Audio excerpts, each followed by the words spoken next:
sea, ¿cómo lograron en Medellín ustedes, siendo una especie de políticos que rompían con la política tradicional, cómo llegaron a tener esa oportunidad? ¿Quién se los brindó? ¿O cómo rompieron con la política tradicional? Bueno, ayer conté brevemente, lo digo de otra manera. Lo primero que te quiero decir es que de alguna manera yo creo que todos somos políticos. La persona que dice ser política, es su forma de ser política. Nosotros nunca pertenecimos a los partidos políticos tradicionales. O sea, no veníamos de la academia, del sector privado, de las ONG, muchos de ellos, algunos eran políticos, partidos de ambientalistas, de izquierda, centro izquierda, etc. Pero frente a una fatiga grande que tenía Medellín por la crisis que hubo a finales de los 80, principios de los 90, en algún momento un matemático que se llama Sergio Fajardo, que esperamos que este domingo en 8 sea elegido gobernador, gracias a lo que se hizo desde la alcaldía, tiene muy buena ventaja en las encuestas, con un grupo de amigos. Él vivía en Bogotá, nació en Medellín, es de familia paisa. Pues nos reunimos y dijimos, bueno, vamos a hacerlo. Él inclusive muchas veces decía, nos creían locos, sobre todo en Medellín, en Antioquia, que es una zona supremamente conservadora, muy dada a la política tradicional, decían, no tienen opción ninguna. Pero nosotros leímos que había una oportunidad y sobre todo una gran necesidad. Perdimos una primera campaña, vale decirlo, donde el alcalde fue elegido con una ciudad de 2.500.000 habitantes. En ese momento el alcalde que ganó con 120.000 votos y Sergio sacó 64.000 votos. Y él decía, abrimos una puerta, en la cual 4 años después entramos por esa puerta. Una persona de gran carisma, muy disciplinado, matemático, lógico, que lo primero que hizo fue rodearse de equipos que no tenían deudas ni compromisos de la política tradicional. Como te dije, académicos, etc. Los urbanistas y los arquitectos trabajamos muy fuerte con él, y eso nos dio la posibilidad, sobre todo en la segunda campaña, de tener muy claro qué era lo que le íbamos a proponer a la ciudad. Todo lo que les expuse ayer, pero estaba claro, y con diferencias muy grandes. A nadie se le da un contrato, a nadie se le da todo lo contrario a lo que había sido siempre las estrategias de las campañas electorales. Me da votos, yo te doy contrato, yo te doy un puesto. Un concejal tenía unos líderes que una vez aportaban unos votos con sus comunidades y las gestionaban, pues entonces tenían unos derechos, lo cual era fatal, porque una vez conseguían ese pequeño poder, pues simplemente se dormían, porque las elecciones eran el fin, no era el poder, era el fin, no el medio. Nosotros hablamos todo lo contrario, o sea, no, eso es exactamente lo que vamos a hacer. Si alguien quiere aportar unos votos porque a cambio va a tener unos puestos, está equivocado con nosotros, el bien pueda no vote por nosotros. La gente inmediatamente decía, hablan distinto. En fin, fue explotar una época difícil, una oportunidad, un cansancio que había de una violencia que generó el narcotráfico, y toda esta violencia pues, se conoce en el mundo entero, parecido a lo que de alguna manera tristemente le está pasando ahora a México, y le sigue pasando de alguna manera a Colombia, mientras haya narcotráfico y haya unos precios tan exorbitantes por el mercado negro de las drogas. Habrá un mercado negro asociado y eso es muy difícil de combatir.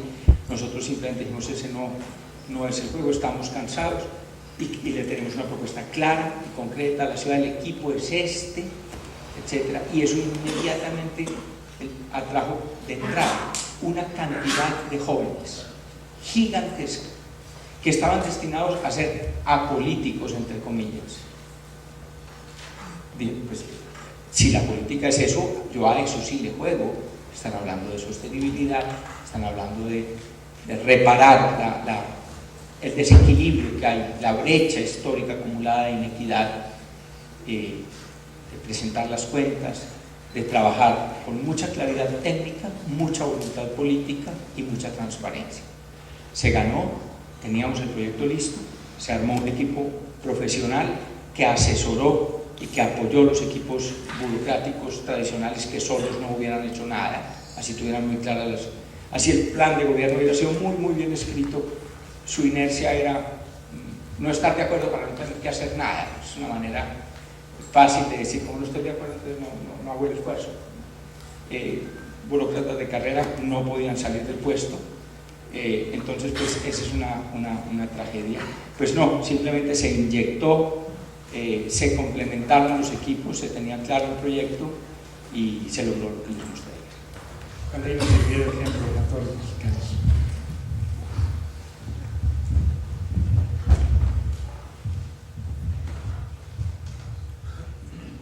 Hola, buenas tardes. Es acerca de la última ponencia del arquitecto Pesci. Es muy sugerente realmente preguntarse qué es el ambiente, ¿no? A veces damos por hecho cosas que conocemos todo de él. Me sugiere mucho algunas palabras que dice un economista, Enrique Lev, acerca de que señala que la crisis ambiental es una crisis del conocimiento. Entonces, él en su investigación enfoca mucho a construir una epistemología ambiental. Entonces, a partir desde ahí, desde desentrañar que la totalidad del ambiente para de ahí agarrarse un concepto totalizador de lo que es verdaderamente sustentabilidad, porque pareciera que en nuestro entendimiento lo único que nos llega sobre la sustentabilidad es un mero adjetivo, un mero discurso de buenas intenciones y de contrariedades cuando lo compactamos económicamente con las palabras desarrollo o crecimiento, en donde solo lo intangible de los números, las ganancias, es lo que importa. También la segunda pregunta muy sugerente, plantearnos qué es la arquitectura. En la actualidad, bueno, tengo unas notas, parece que aprendemos de la arquitectura solamente a través de imágenes icónicas de un grupo de arquitectos famosos, estrellas que decían hace unas horas en las ponencias. Entonces parece que es de esta manera como aprendemos arquitectura actualmente y no con las verdaderas bases que ya lo señalaba Vitruvio, que la arquitectura es teoría y es práctica. Entonces hemos olvidado un tanto el sentido de esa teoría. Y bueno, me quedo con esas cosas y bueno, el arquitecto Pesci también nos ha comentado en algunas de sus obras que la sustentabilidad es confianza, requiere de la participación de todos, no solo de los arquitectos. Ese es un punto muy difícil, ¿no? Que también tenemos parte de la sociedad que no, ¿cómo decir? No acepta bien este sentido de la sustentabilidad por todas las perversiones que hay detrás por el sentido económico. Entonces, bueno, muchas gracias, muy breve comentario, me parece muy bien tu comentario, me parece muy bien. Mientras la arquitectura sea responder a los intereses dominantes haciendo artefactos o objetos dominantemente lujosos, no va a llegar a ningún lado. Tampoco haciendo cajitas de fósforo para los pobres, que es tan indignante o más que el otro. Ninguna de las cosas. Hay que hacer ciudad, hay que hacer contexto, hay que hacer justicia en el territorio, no dando un lote de 6 por 9 a la gente. Entonces la arquitectura tiene que recuperar su gran manifestación histórica, sus grandes aportes para la humanidad, pero para eso hay que cambiar de escala, hay que cambiar de socios, tenemos que tener a todas las disciplinas trabajando conjuntamente y reconocer que arquitecto puede ser el que hace la norma o el que hace el jardín o el que hace las placas en las infraestructuras, son parte de esa arquitectura. Y respecto al desarrollo sustentable, no, mi amigo, no, está muy claro lo del desarrollo sustentable, no se está haciendo, mejor dicho, está muy claro lo de la sustentabilidad, está definido por las Naciones Unidas, está metido en casi todas las cartas constitucionales, hay infinidad de organizaciones en el mundo públicas y privadas. El problema no es ese, el problema es que no se hace. Digamos, la sociedad insustentable conviene a la producción de objetos consumibles. La producción de objetos consumibles puede ser dominada por la corrupción. Y ahí está el circuito vicioso. A ese circuito vicioso no lo ponemos con más de lo mismo. No lo ponemos con números de este lado y números de este lado. Cantidades de este lado y cantidades de este lado. La ponemos con calidad antes que cantidad. Es un cambio total de paradigma de sociedad. Bueno, yo tengo una preocupación muy específica que ya la comenté el otro día también, que es la poca participación de la gente, el poco involucrada que están, bueno, la gente, o sea, realmente lo estamos comentando antes, que hay poca gente aquí mismo para lo que podría haber. Y a raíz de lo que decía José Fernando Ángel, de que los jóvenes están, o sea, los jóvenes planteaban que eran apolíticos, porque en realidad, o sea, no son apolíticos, sino que no les convence la política que hay ahora, no les convence la política que tienen disponible. Y eso es todo lo que se está produciendo con todo el movimiento de los indignados y todo. Entonces mi pregunta es, ¿qué herramientas se les pueden aportar a estos jóvenes que por lo menos están movilizando un poco y tienen un poquito más de idea, como para que tengan un poquito más de fuerza y más de sustento? Bueno, yo quiero decir algo, el modelo de Medellín de alguna manera tiene mucho que enseñar, hay mucho que aprender de él, pero ningún modelo en sí es replicable exactamente. Lo que sí hay, refiriéndome a lo que tú dices del tema de cómo los jóvenes, que yo creo que definitivamente este tipo de eventos son muestra de que hay una nueva conciencia. Hace 50 años en ninguna parte del planeta, diría yo, se ha dado una conversación de esta magnitud, con estos contenidos a esta escala. Y ya existía la televisión.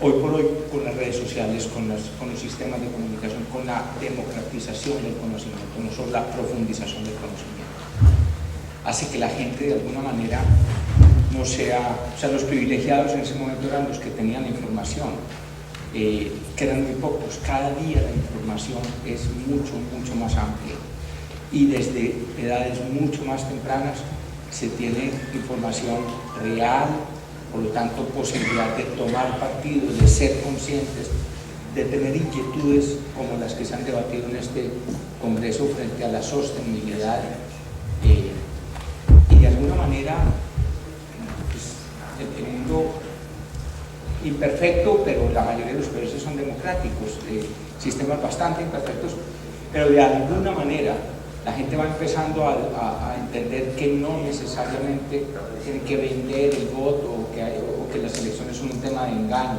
No se trata tampoco del escepticismo total o de la yo no creo en los políticos, etc. Precisamente hay que empezar a decir se puede, sí se puede, podemos, porque tenemos una conciencia. La cantidad de movimientos, muchos de ustedes pertenecen a lo que llaman ahora los colectivos, etc., a través de las redes sociales, del medio de comunicación, etc., frente a ideas concretas. Hay que aprovechar esa oportunidad que tiene la tecnología, la globalización del conocimiento en el buen sentido de la palabra, para que sean las personas que realmente tienen la claridad política, la voluntad, que sean garantía de transparencia, los que empiecen a regir los destinos de las ciudades y de los países, etc. En eso el modelo de Medellín es replicable y lo va a hacer. Yo sé que eso va a propagarse de manera amplia en el mundo, porque simplemente el negocio antiguamente de los poderosos era la ignorancia de las mayorías. Ahora que se le apuesta a la educación, es la primera apuesta que hay que tener, al conocimiento, a ser muy claro. O sea, en este momento, hace un mes estuvimos en un taller sobre nuevas prácticas de enseñanza y nos decía un profesor en Estados Unidos, en Michigan, nos decía, uno va diciendo algo y el alumno tiene su iPad y dice, profesor, un momentico, pero mire, en este instante hay un japonés que dice lo contrario, por esto y por esto. O sea, ya no es tan fácil. El profesor ya no es el que tiene la verdad, ni nosotros por estar de este lado. La tienen ustedes, la tenemos todos. Entonces es simplemente aprovechar liderazgos como el que se dio en Medellín y tener la voluntad y tener la capacidad de creer que sí se puede, de tomar la decisión de formar movimientos, de proponer ideas concretas en procesos electorales y se va triunfando de alguna manera. Creo yo que es posible que ese modelo en ese sentido sí se puede propagar. O sea, no es replicable la particularidad de Medellín, porque el proceso de violencia, la situación geográfica, eso es supremamente particular. Pero el hecho de que haya masas de personas, no estoy hablando de los indignados porque me parece que no van a aportar nada, simplemente es decir, estamos hartos, es otra manera de decir, no quiero, pero no hago nada más que salir a la calle, protestar, etc. Es decir, vamos a proponer ideas concretas y tenemos una persona y tenemos unos candidatos y tenemos unos programas, etc. Propagarlo, usar los medios de comunicación de alguna manera a través de las redes sociales, pues se pueden democratizar, ya no son exclusivos necesariamente, aunque los masivos son exclusivos de poderes, e ir a las elecciones y tratar, así sea en lo local, pero yo creo que en ese sentido la juventud, que es la mayoría, pues en el futuro tiene el poder y tiene la decisión. Bueno, yo creo que también estaría bien que otros participantes den otras respuestas.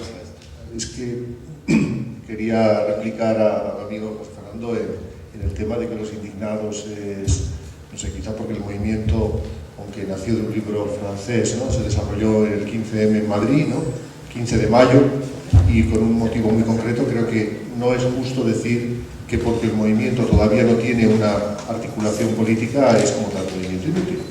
En primer lugar si le diéramos una metáfora médica, es más la fiebre que realmente la causa de la enfermedad del problema. Es decir, lo que se manifiesta a través del movimiento de indignados es principalmente una reacción, y muy sensata y muy inteligente, y de personas con mucha formación en relación al hecho de, en realidad, quién gobierna nuestra democracia, nuestras democracias. Estamos viendo cómo los gobiernos europeos, uno tras otro, están tomando las mismas medidas al dictado de los mercados. Los mercados no han sido elegidos por nosotros. Los brokers que dirigen la gran banca internacional, que toma la deuda pública de los estados, problema que ya pasó hace décadas en América Latina, con una gravedad extrema, están dirigiendo nuestras vidas y no han sido elegidos por nadie. Por tanto, la primera cuestión que se plantea como reacción es algo que desde los políticos no se puede plantear, porque ellos tienen la ilusión de que están al mando del barco. Para eso tienen el uniforme de capitanes de navío, ¿no? Y sin embargo el barco tiene un rumbo trazado por fuerzas que escapan a su control.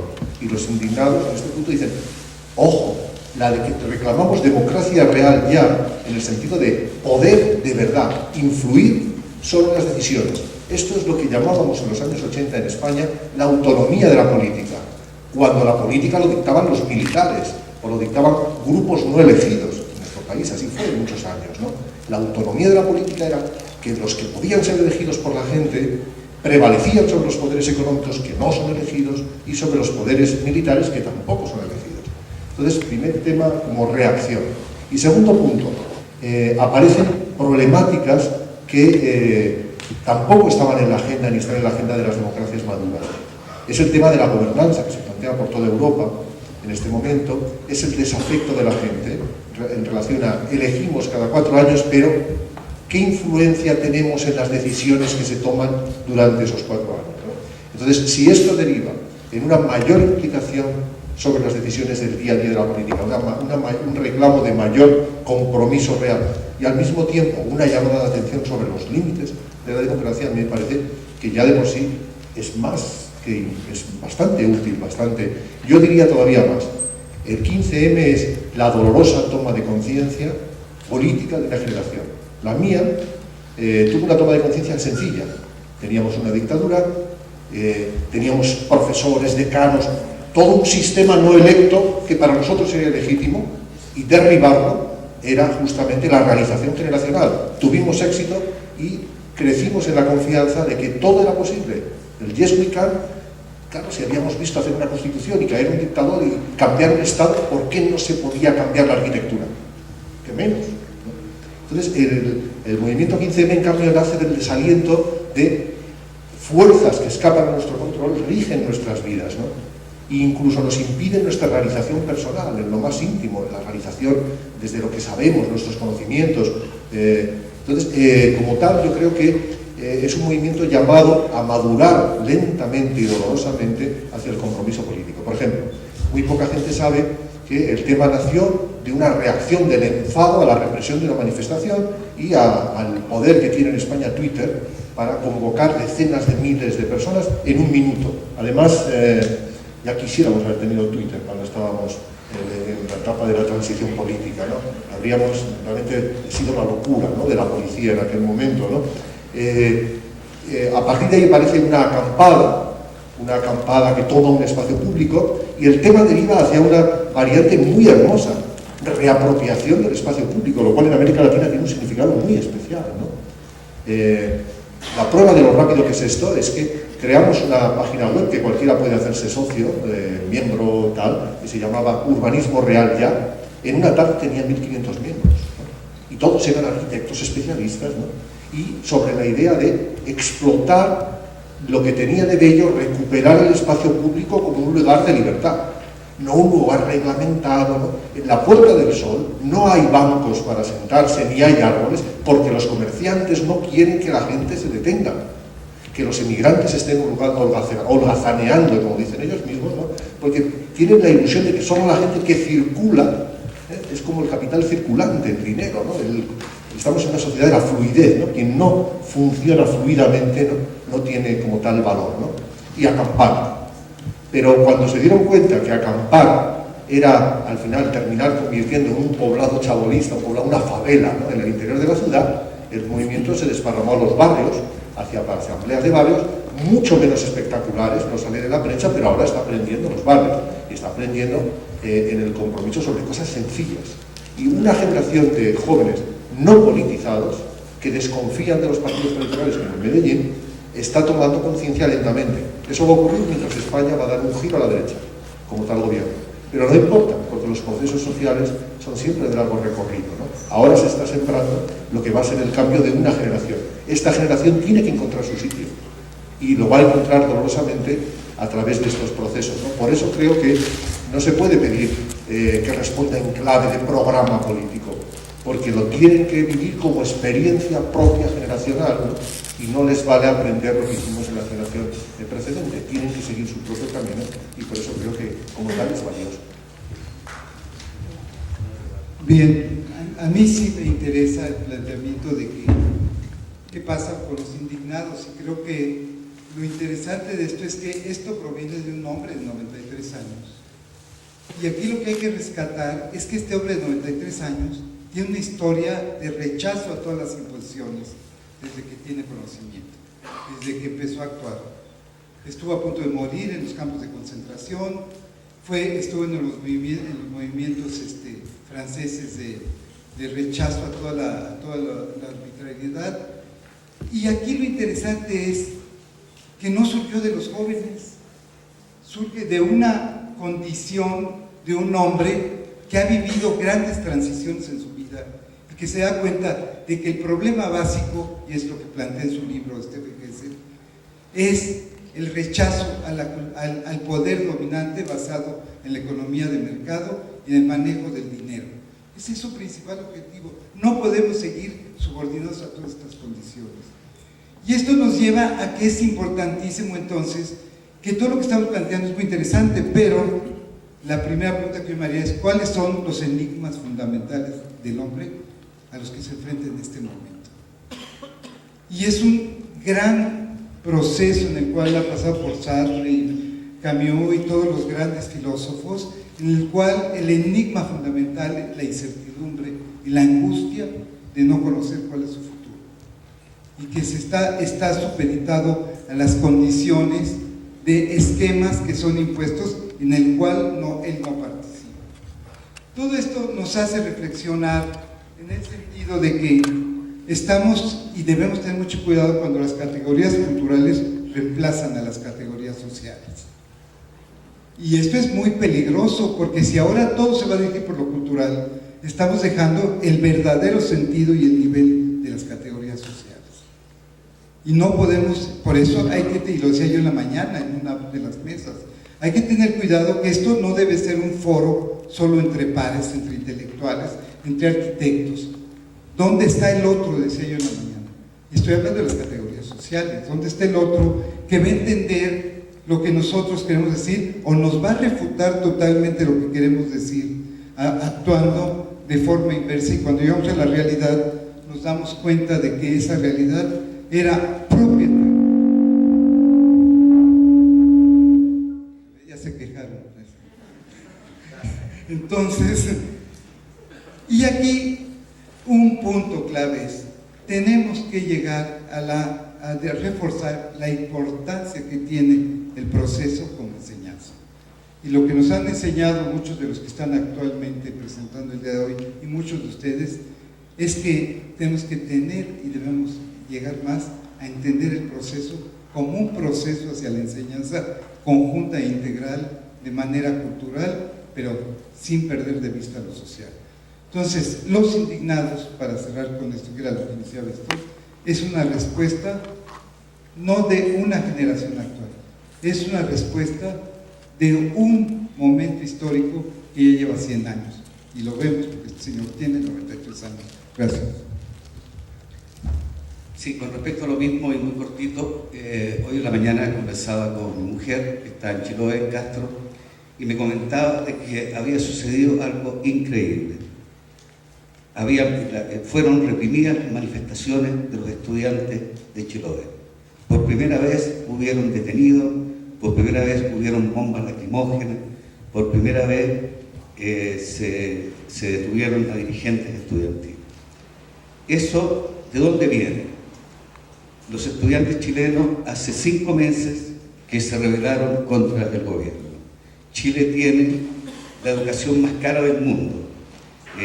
La educación chilena se abrió durante la dictadura que impuso un modelo económico salvaje que llevó a que proliferaran las universidades privadas, proliferara el sentido del lucro por sobre la educación, pisaron el palito las propias universidades estatales, que son más caras incluso que las universidades privadas, y la organización estudiantil, tanto a nivel de la capital como a nivel de las regiones y de las provincias, se ha realizado a través de la organización por las redes sociales, donde ya no existe la valorización de los partidos políticos.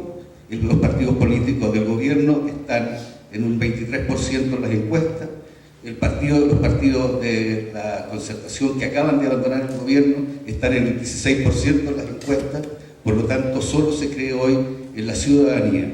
Y los estudiantes chilenos se han embarcado en una lucha, están dispuestos a perder incluso el año escolar, el año universitario, porque hoy es la única posibilidad de cambiar el lucro como sentido de la enseñanza, ¿cierto?, para una enseñanza mucho más humanista y en la búsqueda de una educación más económica y ojalá gratuita. Y creo que esa es una tremenda lección en relación a la consulta de depender de los políticos, ¿cierto?, por sobre los ciudadanos. Bueno, yo creo que también hay que platicar del poder de la imagen en relación a esta propuesta de cambio.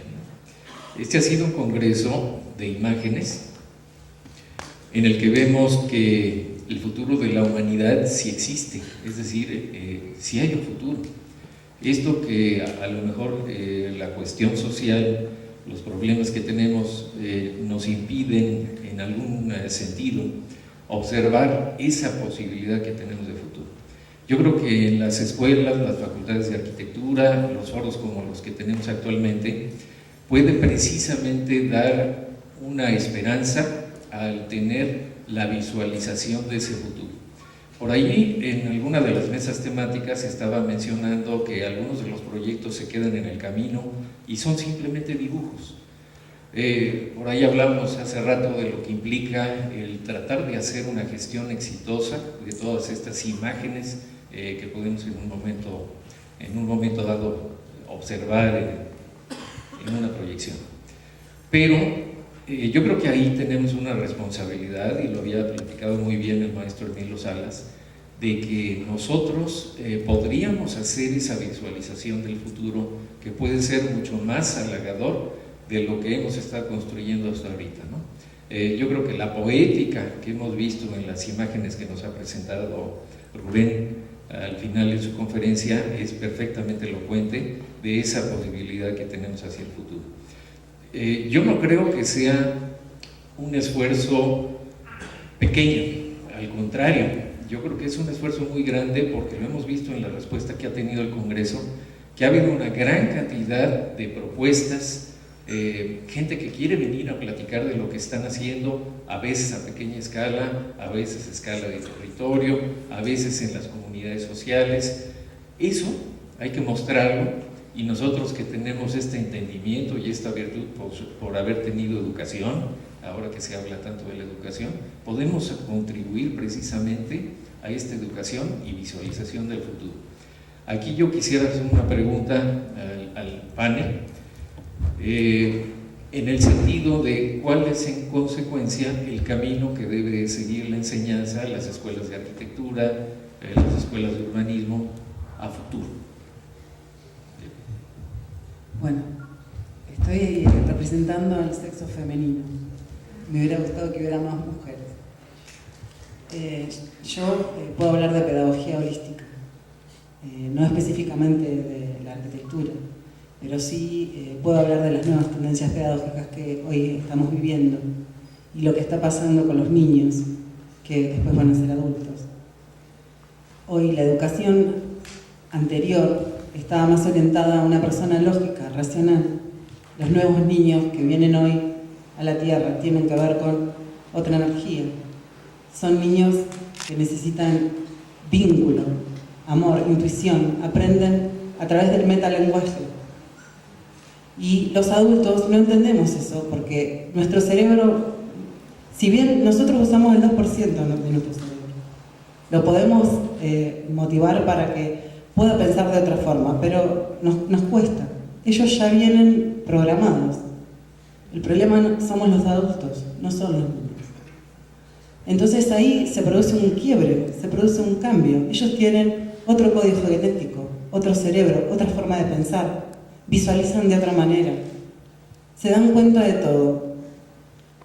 Y a partir más o menos del año 85 ya estos chicos ellos vienen a hacer el gran cambio, que nos van a impulsar a nosotros a hacer el cambio, porque si a vos de repente se te planta un alumno y te exige de buena manera, ¿no?, un cambio, vos te vas a poner a pensar como profesor, porque vos tenés realmente ese poder de ayudarlo a que se eduque, pero no como bajando línea, sino como un facilitador.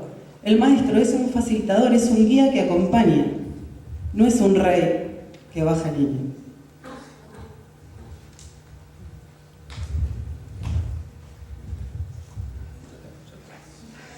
Bueno, yo en realidad había pedido la palabra pensando todavía en la pregunta anterior, ¿no?, la tuya, que dio lugar a varios diálogos. Pero ahora lo voy a vincular con lo de Héctor, cómo enseñar este cambio, ¿no es cierto?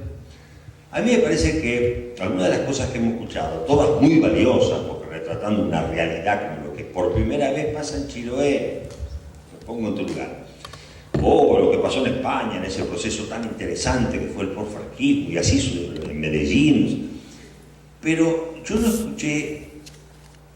escuché la solución, que no es una ni es fácil, pero ahí comparto tu... decía Tomás Maldonado, tu pesimismo proyectual. Lo voy a explicar mejor. Hay que ser pesimista en el sentido de que no es fácil, de que todas las manos vienen medio mal, ¿no? Pero hay que ser pesimista, no reactivo, sino proactivo, buscando la solución, proyectual. Bien, eso lo tenemos armado en dos cosas, en la enseñanza, y lo quiero compartir con estos ilustres amigos de la UNAM, ya te lo conté hoy a la tarde, y en lo social, en tu rol como profesional, como lo que sea. La dimensión de la empresa. Acá me van a matar todos. No estoy hablando de la empresa comercial, Pedro lo sabe bien. No estoy hablando de la empresa fines del lucro, por ante todo. Estoy hablando de la empresa social de Mohamed Yunus. Estoy hablando de la empresa mancomunada de Le Cinque Terre en Italia. Estoy hablando del emprendedorismo para salir de la posición nietzscheana, muchas veces del pesimismo retroactivo, y de la posición fácilmente optimista de que todo va a solucionar y que tengo que entregarme al mercado. Las dos son dos falacias gigantescas. Lo que yo recomiendo es el ejemplo de nuestras instituciones, de FLACAM, de la Fundación CEPA, de todo este grupo enorme de amigos que hemos ido haciendo. Sean ustedes timón de la nave de su destino, armando grupos proyectuales, armando cooperativas proyectuales, armando grupos de indignados para cambiar. Esto es lo que a nosotros nos dio una extraordinaria riqueza de posibilidades. En última instancia, esa empresa proyectual es el grupo de amigos de Sergio Fajardo. Es eso mismo. En este caso, tomando la dirección de un partido político, o de una universidad, o de una empresa de proyectos. Pero sean ustedes dueños de su destino, no sean furgón de cola. Esa es la primera. Entonces ahora voy a la enseñanza. Más allá de que no hay que enseñar solo edificios, solo arquitectura y todo eso que ya en muchos lugares se está haciendo. Más allá de que un Rubaldo Menegar puede enseñar mucho más de lo que es la ciudad, porque nos enseña la fisiología y no solo la anatomía, como a veces hacemos los profesionales de la arquitectura, sino porque en esa nueva dimensión, en esa nueva posibilidad, lo que hacemos es cambiar la forma de pensamiento. Entonces, en la universidad, para mí lo que hay que enseñar es cómo cambiar la plaza fulana en la realidad. Cómo cambiar el barrio habitacional mengano en la realidad, es decir, con financiamiento, construcción, ejecución y responsabilidad social. Hay que cambiar, hay que salir a trabajar, como se hacía en las famosas bodegas d'arte de Italia del 580 o 400. Había que hacer una estatua, y había que hacerla, no era un modelo. Y si se rajaba, perdían todos. Aprender haciendo, y no aprender en los mecanismos virtuales de la distancia a la realidad. Hay que aprender haciendo. Puede ser con una computadora, puede ser con el dibujo, puede ser con los ladrillos en la obra, pero aprender haciendo. Entonces hay que enseñar desde el primer año cómo hacer gestión. Yo agregaría, Rubén, que los alumnos deben de exigirle a los maestros que los saquen a hacer cosas y no nada más que les estén dando mientras pasan las horas, ¿no? Hacer las cosas y salir. Para también añadir a esto, y volviendo a la cuestión de las epistemologías, sí, tenemos que cambiar las epistemologías y tenemos que tener en cuenta cuando Rubén habla que hay que tener una finalidad, la educación, así como el proyecto, y quién es esta finalidad. Entonces, tenemos que pensar por qué se pasó por la epistemología científica en estos últimos 100 años. ¿No? 100 años, la epistemología evoluciona muy lentamente, que es el pensamiento, ¿sí? Miren que Aristóteles dijo que el logos, el pensamiento, el tratado, la sistematización, el conocimiento, tenía 3 momentos importantes. El primero, la técnica, el método, la técnica, ¿no? El segundo, la didaqué. No adianta uno conocer si no habla con el otro. No hay conocimiento compartimentado. El conocimiento es una reacción social o no es conocimiento. Uno que sabe, lo sabe a medida que el otro dijo que él sabe algo. Si no, no sabemos. Entonces, la didaqué es los diálogos. El tercer punto importante es la física. Siempre aprendemos algo en la naturaleza, en el mundo externo, en la realidad. Si no, no aprendemos. Pero, dijo Aristóteles, todo esto tiene una finalidad. Es muy aburrido hacer clase, quieren investigar, quieren hacer consultorías, ganar plata. ¿No es? No perciben que la condición del profesor es siempre una condición humilde, ¿no es? Es la condición de Sócrates. Y la física, la naturaleza. La naturaleza. El problema es mi minha máquina, meu laboratório, não a natureza. O que sobra? Sobra a técnica. Por isso que sobra o edifício por edifício, a edificação por edificação, não? Sobra só a técnica. E nós nos convertimos em dueños de técnicas. Cada vez mais técnicas, cada vez mais especializadas, porque ya uno não se contenta solo com uma técnica ampla, pero especializada. Então somos especialistas de ultra técnica. ¿Ves? Como se essa técnica fosse a solução dos problemas. E qual a finalidade de todo isto? Não há uma finalidade comum, a finalidade é meu currículo, não é minha hoja de vida, não é mais a comunidade. Então, isso é importante pensarmos em termos de epistemologia, porque vai ao encontro também do filósofo, o grande filósofo Heidegger, ¿no? Que dijo que o logos, o conhecimento, tem a ver com cosecha. Então, da última imagem de Rubén, que está a projeção por delante da cosecha. Porque o conhecimento, o método, o logos, é uma previsão, é a semilla que ela planta, não é? Que depois sabes que vas colher.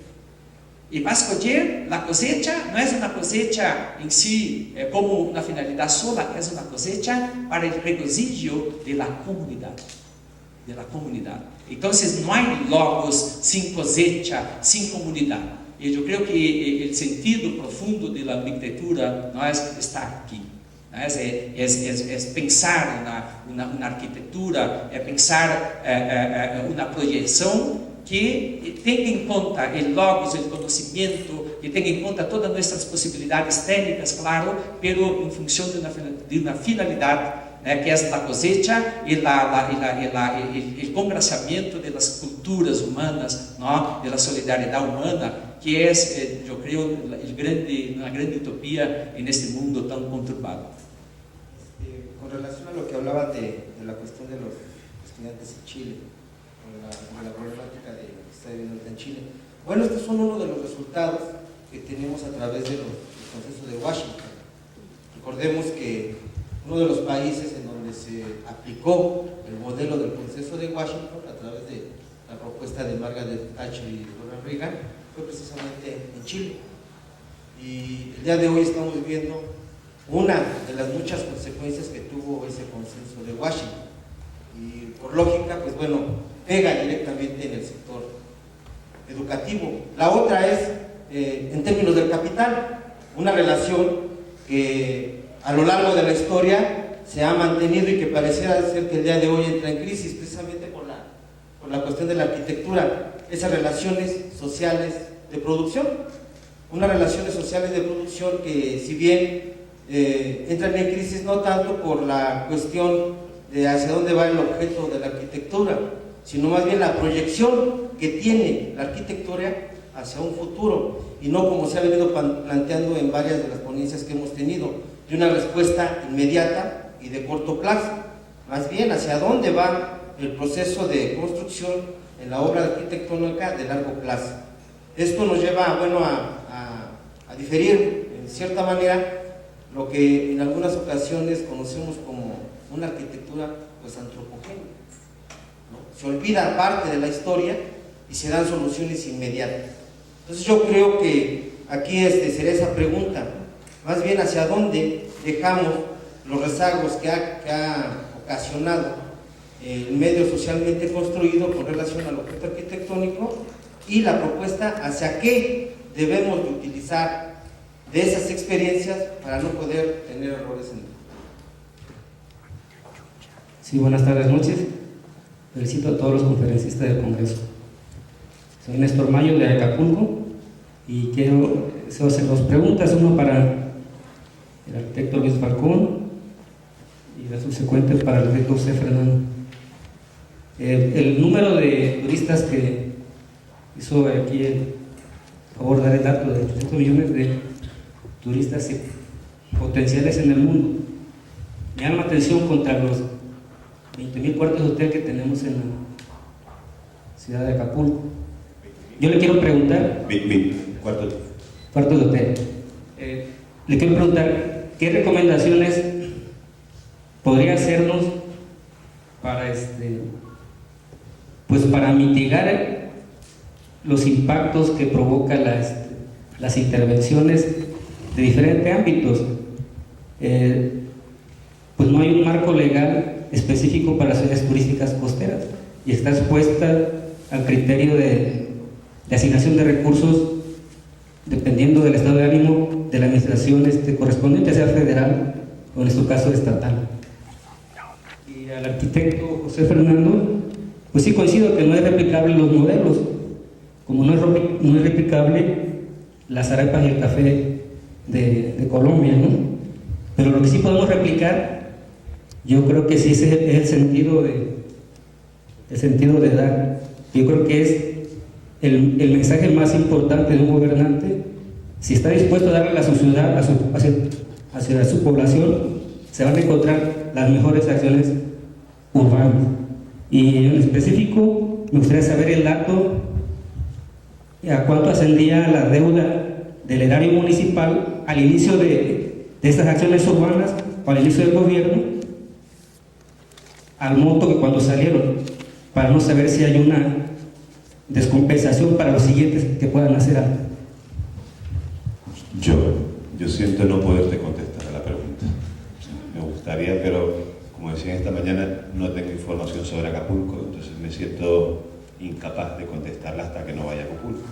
Entonces me permitirás que no te la conteste, porque si no sería una contestación genérica y creo que se ha hablado durante este congreso mucho de que realmente la respuesta de cualquier índole tiene que ser específica, entonces no te puedo contestar. Aparte, lo más que podemos hacer es que la gente que está aquí en este panel iré para allá con una actitud ya inicial, ya de hipótesis, de tener ganas de actuar, digamos, creativamente con ideas para poder de alguna manera aportar un granito de arena, pero no tengo información de Acapulco, entonces no me gustaría no arriesgarme, ¿no? No sé si te sirve, me imagino que no la pregunta, pero no sé no sé qué haría en Acapulco, porque todavía no lo conozco, solamente sé que tiene 20.000 camas, que realmente tiene varias partes que se han desarrollado, sé más o menos un poquito la historia, pero me siento incapaz, porque realmente respuestas de este tipo son como muy técnicas en el lugar, ¿no? Y si quieres después nos tomamos un café y me preguntas un poco más específico y te contesto, ¿no es cierto? Bueno,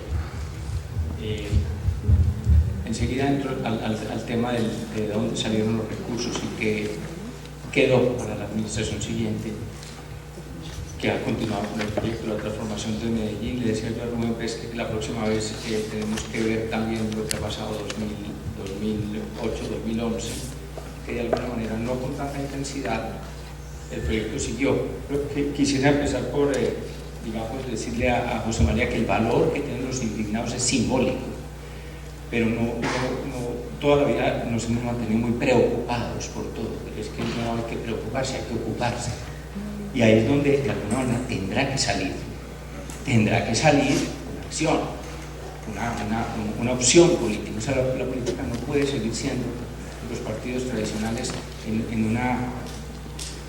siempre un engaño sistemático cada 4 años, etcétera, sino que y ahí entra complementa la respuesta de los jóvenes, que son realmente en este momento las mayorías, y de alguna manera las masas que están cada día más ilustradas, los que tienen que ocuparse. El valor simbólico es muy valioso, pero ojalá eso tenga realmente pues, una acción directa, o sea, que genere un efecto transformante y no simplemente retórico. Mira, el caso de Medellín, ¿de dónde salieron los recursos? Me lo han preguntado muchas veces en los pasillos, porque todo el mundo dice, sí, eso suena muy bonito, pero ¿con qué dinero? Y es una suma de cosas. Lo primero, la transparencia. De alguna manera, Sergio Fajardo en alguna conferencia, y lo dice con mucha suspicacia, con mucha, digamos, sagacidad, dice, el presupuesto municipal en su totalidad es de tanto, ¿cierto? Nosotros tenemos unas empresas públicas que le venden servicios públicos a la región amplia, pero pertenece a la ciudad, es una suerte. Es una empresa absolutamente transparente, manejada por ingenieros, es en los únicos sitios donde casi que es una consigna inconsciente de la región, es a empresas públicas no la toca la corrupción. a diferencia de muchas empresas públicas del país, de telefonía, electricidad, acueducto y alcantarillado, que han sido presas de la corrupción y han terminado quebradas. Ahí había una caja, ahí había un ahorro acumulado, un manejo muy eficiente, cumplió 50 años y Sergio dijo, el regalo que empresas públicas le va a dar a la ciudad por cuando el cumpleaños y da el regalo, al revés es, digamos, capitalizar una plata que había, más las cuentas que te decía de que coger ese presupuesto y multiplicarlo por el 15% que se decía que eran las comisiones que cobraban otros mandatarios antecesores o sus sistemas corrompidos de alguna manera o con buen nivel de corrupción en algunas instancias. Ya el 15% de ese presupuesto es esto, y esto costaron las bibliotecas, más el Museo Explora, más los pasajes peatonales, más el proyecto educativo, etcétera, etcétera, y coincidía la cifra. Obviamente que las cifras estaban redondeando, pero realmente no era una mentira forzada, era la transparencia. Cuando se hace un manejo transparente a la vista de la comunidad de los recursos y eficiente, no solo es transparencia, es eficiencia. Porque también uno puede tener transparencia para malgastar, para tener una burocracia aperezada y se vale un dineral para hacer proyectos que fracasan o que no son pertinentes, etc. Al tener claridad técnica, transparencia completa, y en el caso de tener una oportunidad de más o menos el 25% de lo que costaron todas estas obras físicas, puede ser regalo que empresas públicas le puedo dar a la ciudad, se dio el logro y no se le dejó ningún déficit a la administración, o sea, se ejecutó lo que había. O sea, no se trata de hacer maravillas endeudando a la administración siguiente, eso no tiene ningún sentido, realmente hay que gastarse lo que se tiene. Y en ese sentido no hubo una deuda. Les cuento, ya hay otros 5 parques de bibliotecas, ahora viene Metroplus, por fin va a entrar, un poco con dificultades políticas para su implementación, el BRT nuestro, el Metrobús, pues ya, etcétera. Han seguido muchísimos proyectos adelante y otra vez no se le va a dejar deuda al próximo alcalde. Entonces el tema es eficiencia, transparencia y de alguna manera tener una empresa que gracias a la no corrupción pudo darle un regalo a la ciudad, o sea, era dinero, llamémoslo, bien habido y bien ejecutado. Lorenzo Vargas, para servirles. Me queda claro que como arquitectos tenemos mucho que regalar. Hay en todos los proyectos que hemos observado armonía, esperanza, fraternidad, que nos hace conciliarnos con nuestra historia un poco. Sin embargo, hay un reto importante. En torno al cambio climático, hay muchas ciudades que están siendo impactadas de manera feroz, inclemente, y que como facultad de arquitectura o como arquitectos estamos dejando de lado la atención a todos esos sectores que lamentablemente no pueden estar aquí, que hoy vemos que nos hacemos el cuestionamiento y los otros sectores ¿dónde están? Pues yo te invitaría que fueras a Tabasco para que nos pudiéramos dar cuenta de que están ocupados sacando agua o esperando a que bajen los niveles. Recuerdo que en el sismo del 19 de septiembre, la Facultad de Arquitectura, la Facultad de Ingeniería, junto con otras facultades, Medicina, acudimos de manera muy solidaria, muy rápida, muy presta, a aportar nuestros conocimientos en aquellas construcciones que tenían ya fisuras, que tenían, estaban dañadas, y que nos empezamos a involucrar de manera directa con los efectos de los sismos. De ahí se generó toda una gama de oportunidades para el sector. Hoy no veo a este sector arquitecto involucrados en los efectos del cambio climático. Me gustaría saber qué proyectos están desarrollando ustedes en esos nichos, en esas ciudades que han sido o que se prevé que van a ser impactadas de manera grosera, fuerte, por los efectos del cambio climático. Sí, va dirigida a mí la pregunta, pero para todos en general. Iba a aprovechar para hacer una llamada de atención porque no hemos hablado sobre alguna ponencia que hubo en territorio, la mesa de territorio, no No se ha hablado del cambio climático en absoluto en la reunión y sería un tema, a mi juicio, prioritario para nuevas ediciones de estos congresos, ¿no? Principalmente por un hecho muy simple. El protocolo de Kioto, que regula las emisiones a nivel planetario, se refiere a las emisiones industriales principalmente, pero el 70% de las emisiones de gases de efecto invernadero están relacionados de una u otra forma con el metabolismo urbano o el proceso de construcción. Es decir, son las emisiones derivadas del transporte, de la gestión misma de la ciudad, es decir, el consumo de energía inherente al funcionamiento urbano, más la movilidad, más el proceso de la propia construcción, es decir, edificios, más transporte, más metabolismo urbano, 70% de las emisiones fuera del control de Kioto. Lo cual significa que la gran responsabilidad del futuro en relación con el tema del cambio climático está en el ámbito del urbanismo y está en el ámbito de la arquitectura.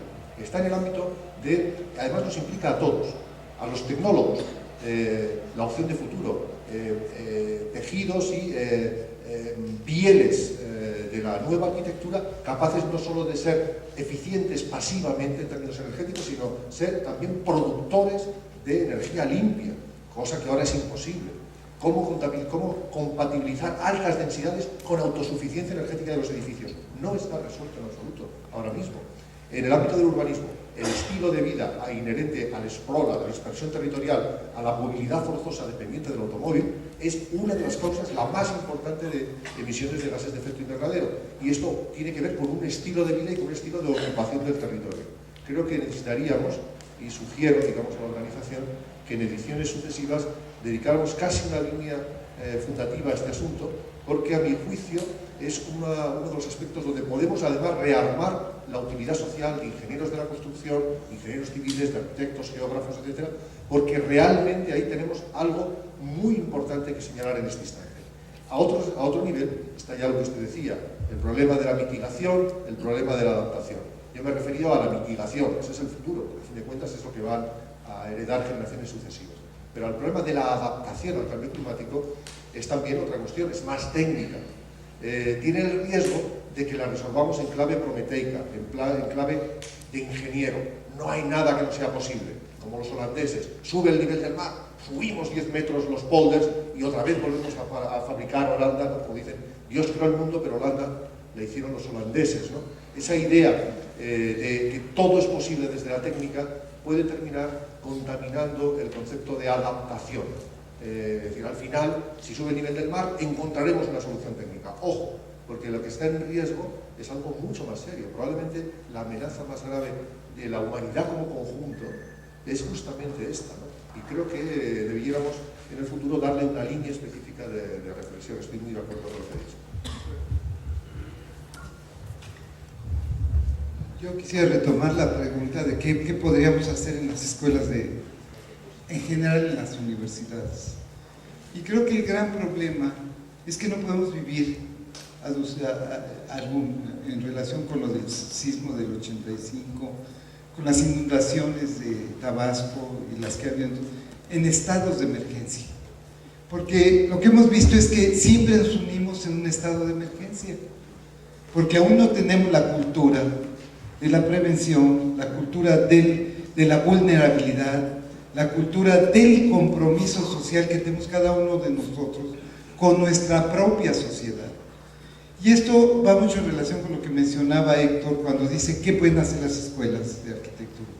Pero el primer caso es que ni siquiera es un problema para las escuelas de arquitectura, es un problema que tienen las universidades de compromiso social. O sea, las universidades no están respondiendo a ese estado de asistencia que debería de estar vinculado, cuando la universidad es un ente gubernamental que otorga un gran privilegio a los que llegan a una universidad como la de México, en la que no se paga un quinto, al contrario te pagan por estudiar muchas veces.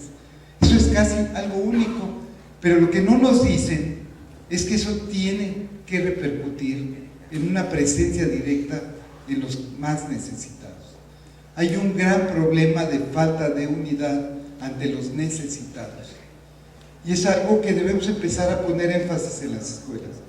El otro punto es cómo generamos que las universidades cumplan con ese compromiso social que está estipulado desde la Carta Magna, si se quiere llamar. El otro punto es que las escuelas de arquitectura ya tienen que ser escuelas totalmente multi e interdisciplinarias. El hecho de que esté aquí un geólogo hablando de todos los problemas de arquitectura, de urbanismo, implica que ya los arquitectos somos una parte más del juego. Y ya no somos aquel individuo que tenía su lápiz y dibujaba, proyectaba y ilusionaba y todo esto. No, ya son grupos de trabajo multi-interdisciplinarios. Las escuelas tienen que cambiar hacia un nuevo esquema de enseñanza en que lo tradicional ya no existe, sino que debemos avanzar en nuevas concepciones, en transformación necesarias que lleven a dimensiones que tenemos que imaginar y que tenemos que prever en función de ¿qué? Las circunstancias de la época, de las enigmas fundamentales del futuro que no estamos previendo. Creo que hay muchas cosas que podemos seguir diciendo, pero creo que el punto principal es compromiso social y una nueva forma de enseñar. Y esta está basada en ¿qué? En que tenemos que entender mejor los procesos. Y esto no lo digo yo, esto viene desde Marx y una serie de Engels.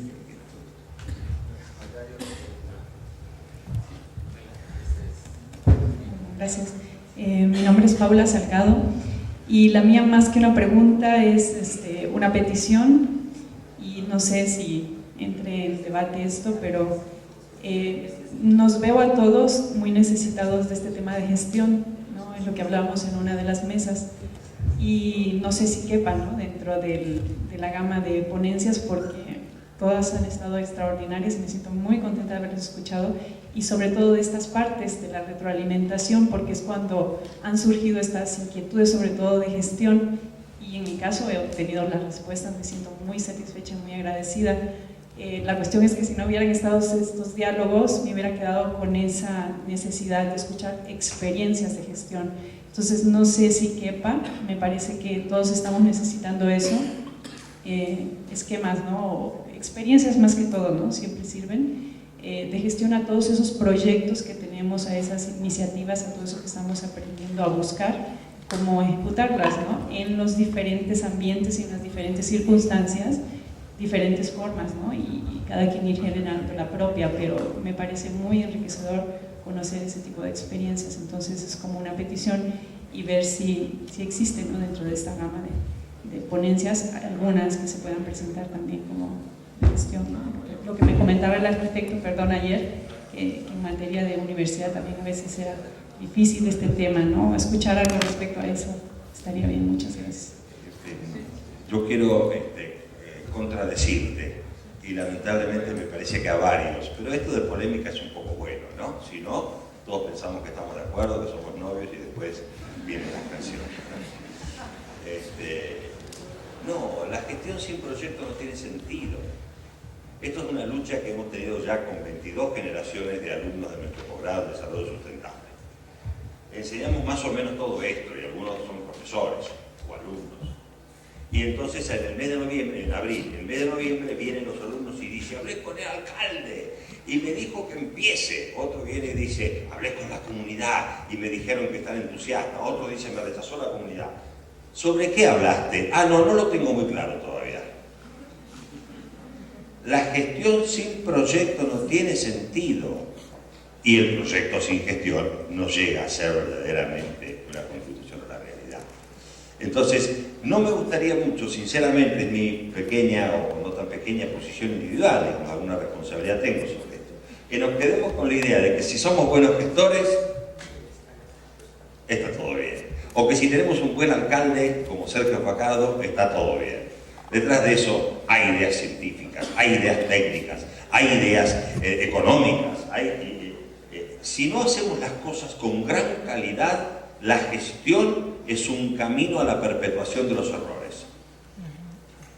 Pero lo que a vos te pasa, o les pasa a muchos, es que la seducción de que lo que hicimos falló porque no supimos hacer la gestión es probablemente una autocrítica insuficiente. ¿Por qué no falló también lo nuestro? Porque el proyecto no era adecuado en el tiempo, en el espacio, en la forma, en la realidad que proponía, en la escala que tenía. Eso es lo que enseñamos en FLACAP. Muchas veces los proyectos están equivocadísimos en la escala. Quise cambiar la cuenca de un río y no podía más que hacer un tramo. Quise hacer un tramo cuando debía hacer la cuenca. ¿Se entiende el ejemplo? Yo pediría, que hay muchos maestros, etcétera, que profundicemos entre maestros, alumnos, da lo mismo, somos todos iguales a la hora del desafío, en proyectos maravillosos que incluyen gestiones inteligentes.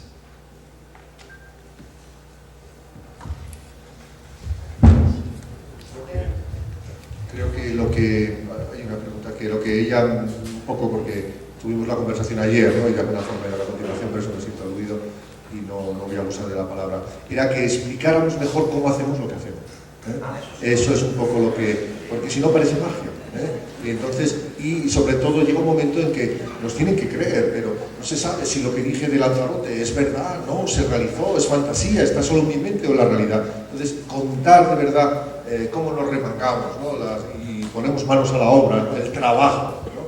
Yo creo que cuando ella dice gestión, en realidad se refiere al trabajo del arquitecto, del planificador, para hacer real esos proyectos deseados. Y en ese diálogo entonces empiecen a desconfiar del conocimiento alejado de la realidad. Una revista publica la última obra de no sé quién, ¿es buena o es mala? Realmente, la misma desconfianza, el mismo deseo de saber la cocina, apliquen a lo que ven publicado. Bueno, yo, más que una pregunta, primero que nada quiero agradecer el hecho de que ustedes vengan a invertir su tiempo, que entiendo que cada uno de ustedes tiene muchas responsabilidades y mucho trabajo en sus lugares de origen, y a compartir con nosotros esa pasión por la arquitectura, esa pasión por hacer algo dentro de las ciudades, dentro de las comunidades, y dejar atrás, bueno, su casa y sus quehaceres. Y por otro lado, bueno, yo soy María Bretón de Puebla, soy profesora y bueno, también soy estudiante, ustedes ahora han sido mis grandes profesores, y quiero nada más comentarles que yo me llevo dos cosas. La primera es, como profesora, el hecho de poder promover, fomentar dentro de los alumnos y dentro del lugar donde yo comparto la universidad, estas ideas, que sobre todo me llevo muchas ideas, pero también me llevo muchas preguntas que creo que se irán respondiendo en el camino.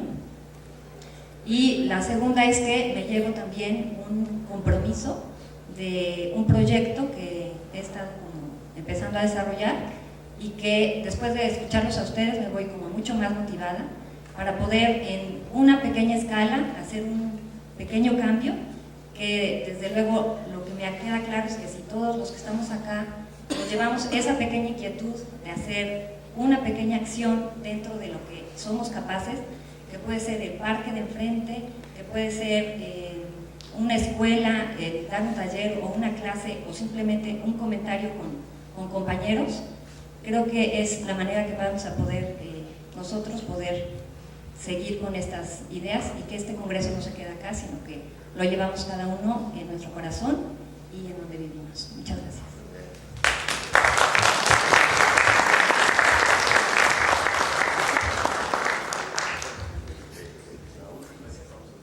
Yo quería hacer un comentario rapidísimo y a ver quién de ustedes tiene la capacidad de explicarme en una frase de no más de 3 a 20 palabras. Más o menos, digo, para que ya no nos extendamos. Aquí no veo a un economista. Yo entiendo que todos nosotros somos estudiosos de los comportamientos, porque no se trata de llegar a implantar a un lugar un algo para nadie en base a nada, ¿no? O sea, todo surge de una necesidad y de un estudio de comportamientos. Esos comportamientos muchas veces se miden en números, se miden en acciones, en patrones de la gente y de los otros habitantes que comparten un ecosistema con nosotros, ¿no? Como bien los biólogos y ecólogos y geólogos como mencionan.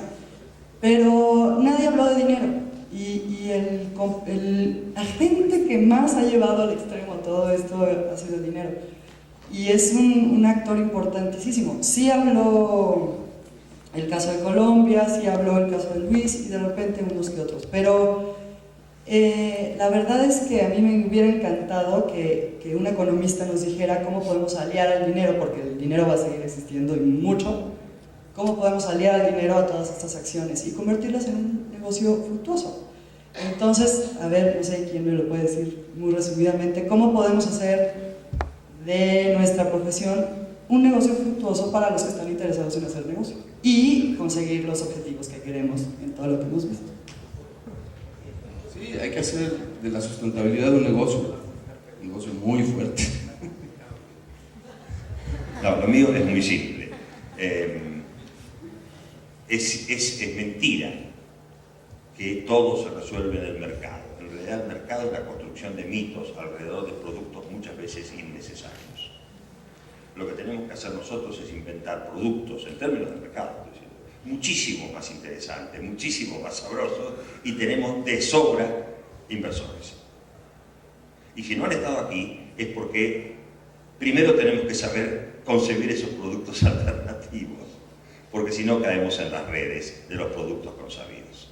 En México estamos luchando con éxito en ir contra la producción de viviendas en serie. 5 millones han servido nada más que para crear arrabales, crisis hipotecarias y maquilas del hábitat, y ahora se está revertiendo toda la política hacia los desarrollos urbanos integrales y sustentables. Sin dinero, con inventiva, dándole premio y estímulo a quien hace desarrollos urbanos integrales y sustentables.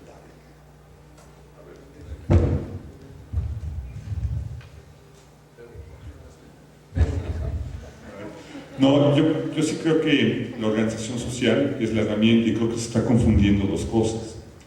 La gestoría es el ridículo papel que generalmente han hecho los arquitectos, los ingenieros.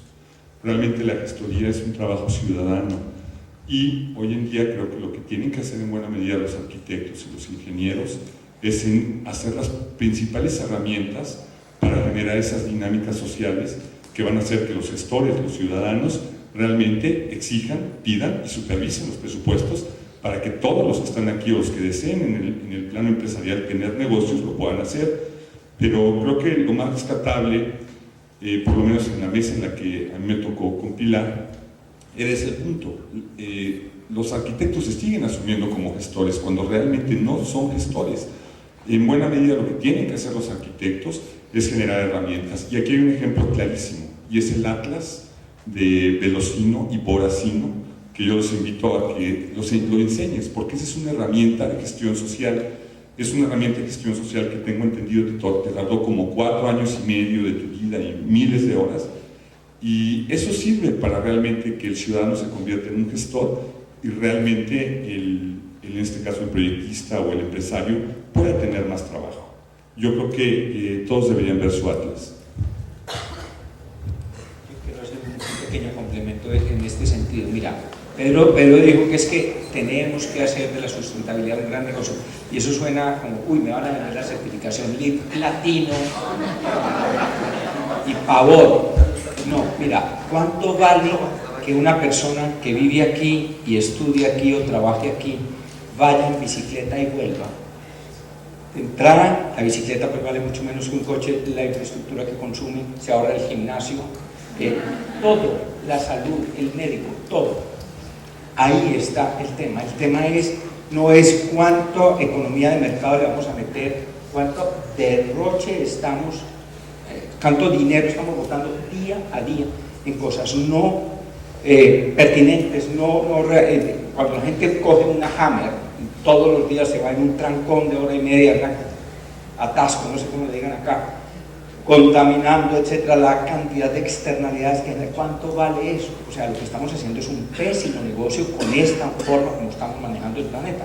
Ser más naturales, recogiendo un poco los temas de las conferencias de esta mañana en la mesa, ser mucho más naturales es mucho más económico y es mucho mejor negocio con la vida, ¿no? Con la sustentabilidad es economía en el buen sentido de la palabra, no es aumento de grandes capital de mercado, de desperdiciar, comerse una hamburguesa y le dan 80 paquetes, y cuando vota eso, a uno le da como remordimiento, cuánto costó, de lo que pagué, cuánto fue en empaques, en transporte, en publicidad, en cosas que no convienen realmente a la comunidad Ahí yo creo que ese es el tema es ser eficiente con una mirada sostenible y sencilla, natural, en el día a día de las cosas. El asunto es que muchas personas ven la arquitectura como un negocio y están haciendo negocio con la arquitectura. Y nadie les está enseñando cómo hacer arquitectura sostenible. O sea, te doy 100% la razón, se la doy a Rubén, o sea, estoy de acuerdísimo con eso. Pero tengo muchísimos amigos que estudiaron otras cosas, que están invirtiendo dinero, buscando inversionistas porque hacer casas les deja mucho dinero y las están haciendo y bueno, esos son los pocos, hay complejos por lugares inexistentes, perdidos en mitad de la nada, que no hay las infraestructuras, servicios, todo, que muchos inversionistas hacen para ganar dinero, ¿me explico? O sea, hay mucha gente fuera de este medio que está haciendo negocio con la arquitectura. ¿Qué pasa con todos ellos? Y con los vehículos, y con las autopistas. Bueno, yo lo único que quiero decir, acá estoy, sí. En relación a la docencia, a cómo la arquitectura se enseña. Hace años, a finales de los 39, principios de los 40, el ingeniero Cuevas, el que hizo la Lotería Nacional, que recibió varios premios en Alemania, en Estados Unidos, él proponía a la escuela, al Politécnico y a la universidad, en la enseñanza de la arquitectura, que en el año escolar 6 meses se dedicara a la teoría y 6 meses, o en tiempo escolar, ¿no?, a la práctica. Eso es algo que pienso yo que ahorita sería una innovación, que sería muy práctico, pero que no se ha aplicado. No sé, cuando se aplicó por un tiempo muy corto, tengo entendido, y que cuando uno estudia muchas veces está uno viendo, ¿y esto para qué me va a servir?, ¿no? Entonces la práctica de un semestre, de lo que aprendo en el semestre, lo aplico en los siguientes meses, pues creo que eso sería ventajoso para el alumno. No solamente lo que aprendió, sino lo que en el camino también puede aprender. Ese es mi comentario. Aprender haciendo, eso es una de las cosas que se viene pregonando hace bastante tiempo. Bueno, muy bien, señores, las conclusiones. ¿Quieren escucharlas? ¿Quieren discutirlas?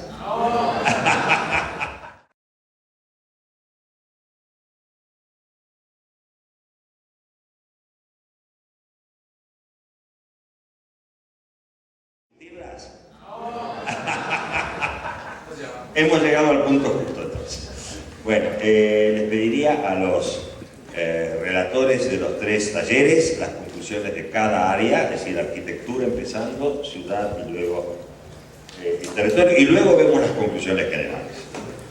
Bueno, comenzamos con las conclusiones a las que se llegó en la mesa de arquitectura.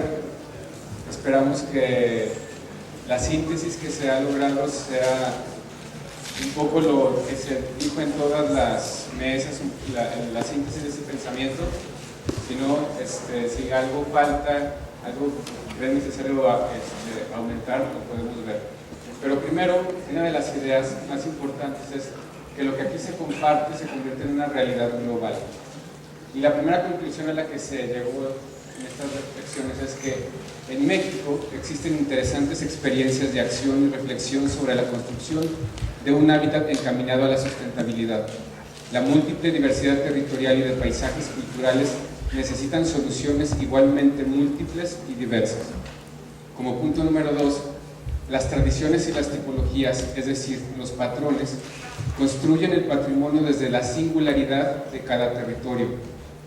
Debemos recoger las tecnologías y materiales de las que hemos sido testigos para construir la arquitectura de hoy. La arquitectura sustentable también se construye desde el conocimiento científico. Debemos sentirnos orgullosos de las experiencias nacionales que se están realizando y incluir las conclusiones del Congreso en los programas educativos desde los grados iniciales de la educación y sobre todo involucrar a los profesores en esta nueva dinámica de pensamiento. Y necesitamos recuperar el sentido común, reencontrarnos con los valores, involucrar a las personas en el proceso arquitectónico en todas sus etapas desde lo individual y desde lo colectivo, y fomentar el orgullo hacia el proyecto. Experimentar las tecnologías a través del paseo y la conversación, y asumir la responsabilidad personal. Y por último, una frase que mencionó el arquitecto Jiménez en su conferencia, que decía que la arquitectura debe ser siempre la arquitectura de un nuevo día.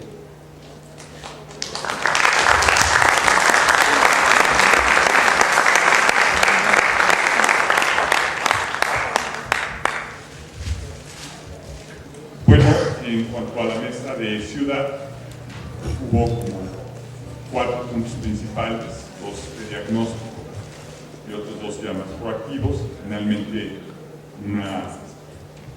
una valoración. En la planeación de la ciudad se está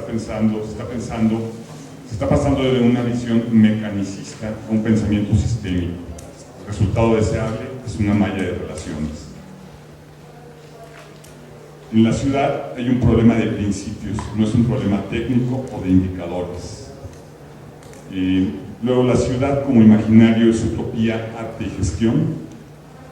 La gestión requiere de herramientas. En consecuencia, el arquitecto está obligado en una primera etapa a fabricar y operar las herramientas que le permitan hacer ciudadanía. Finalmente, una cita de Oscar Wilde que dice: si no se considera la utopía, el mapa no merece verse.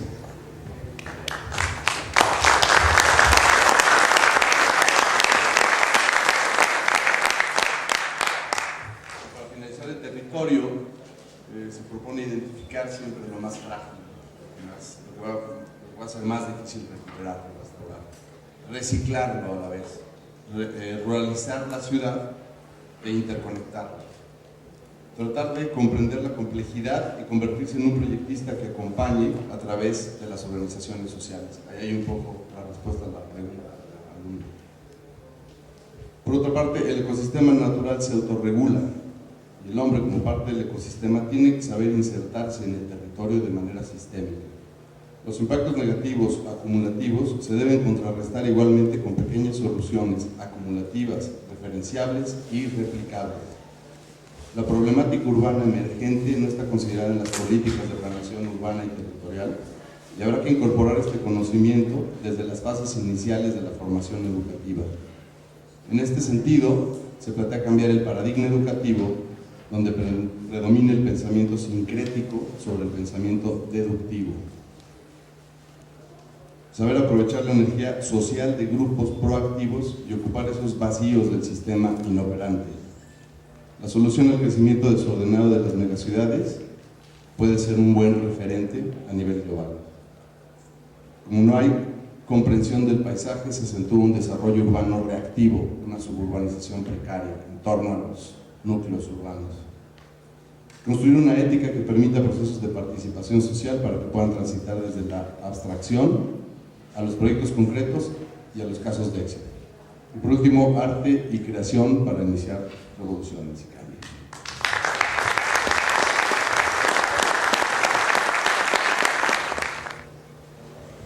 Bueno, finalmente las conclusiones generales, que son fruto de los apuntes que fuimos tomando de las conferencias magistrales, luego de las conclusiones incluso de las leídas actualmente y de las reflexiones que fuimos escuchando a través de los debates. Adelante. No, estas ya las vimos, estas son las conclusiones de los años anteriores. Adelante, pasémosla rápido para recordarlo, ¿no es cierto? Bien. Y ahora empezamos con las contribuciones propias de este Congreso y que me parece que van a darle mayor frescura y mayor amplitud, diversidad a las conclusiones de los 2 congresos anteriores. La primera, que la planteó José María Esquiaga, es valorar el silencio. En una sociedad que ya vamos a describir con metáforas muy ricas planteadas en este mismo Congreso, valorar el silencio, habitar el silencio, encontrar formas de ocupar el mundo en silencio, me parece una de las premisas fundamentales. Tender hacia una comunidad de ciudades en una región urbana, más comunidades de pequeñas y medianas ciudades que se articulan en una o más regiones urbanas. No es lo mismo una región urbana continua en Europa que una región megapolitana en América Latina. Entonces, este principio, lo vimos en de alguna manera en el ejemplo de Cinque Terre en Italia, creo que es muy importante. Adelante. Usar la dialéctica campo-ciudad antes que el pensamiento único de la imparable aglomeración. Muchos y muchos ilustrados dicen que esa aglomeración es imparable. Y esto ya no está sucediendo en muchos lados. Ya Argentina no crece, por ejemplo, para hablar de un país latinoamericano. Uruguay casi disminuye su población. Entonces empieza a darse un flujo y un reflujo diferente, donde no solo el mito del crecimiento y la periferización o aglomeración imparable tiene que conducirnos, sino volver a esa dialéctica sabia de materiales, energía e información entre campo y ciudad. Profundizar la escala de las relaciones sociales para obtener más calidad y tiempo de vida y menos cantidad y velocidad. Vigorizar, por tanto, la ciudad compacta y descentralizada. Un comentario que estuve a punto de hacer antes. Hace poco escuché de un filósofo muy importante que en lugar de pensar en términos de calidad de vida, pensemos en términos de una vida de calidad, cuyos indicadores son completamente distintos. Adelante. Usar todos los materiales de la arquitectura y no solo los edilicios y la imagen fotográfica. Esto fue citado varias veces, a mí me preocupa cada vez más. Tal como normalmente se hace la arquitectura, es una fotografía en un determinado tiempo sincrónico y, si es posible, no muy habitada para que se la vea bonita.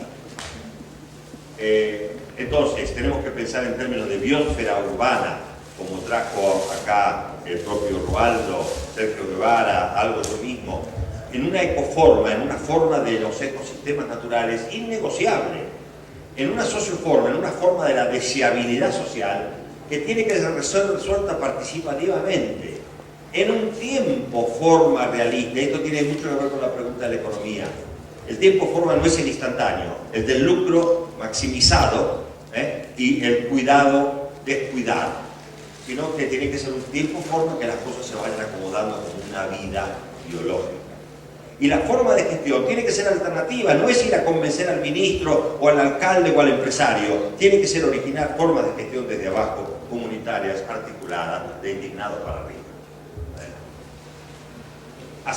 Crecer nuestra lucha contra Voracino y Velocino, que adoptamos, si nos permites, Waldo, como un patrimonio de estos congresos. Muchas gracias, señor Waldo Medebar, excelente amigo. Hacer crecer nuestra lucha contra Voracino y Velocino, no hace falta decir más nada, no soportarlas resignadamente, indignarnos. Adelante. Y aliándonos con el varone rampante, que era un indignado, un personaje, un héroe de Calvino, que lo recuperamos acá de Ítalo Calvino, que en un determinado momento, porque los padres no lo entendían, porque los padres le querían hacer querer comer lo que él no quería, porque le querían enseñar religión todos los días, se trepa a los árboles, abandona la superficie de la tierra, crea una comunidad de rampantes, o sea, subidos a los árboles, y desde allí empiezan a cambiar la realidad de su región. La utopía, señor, la utopía. Una nueva utopía, dar vuelta el mirador, no mirar a lo lejos, sino darse vuelta y mirarse a sí mismos. Con Voracino y Velocino, simpáticos enemigos, y de la mano de subirnos a los árboles para ver el mundo desde otro mirador. Bueno, aquí terminamos. Gracias.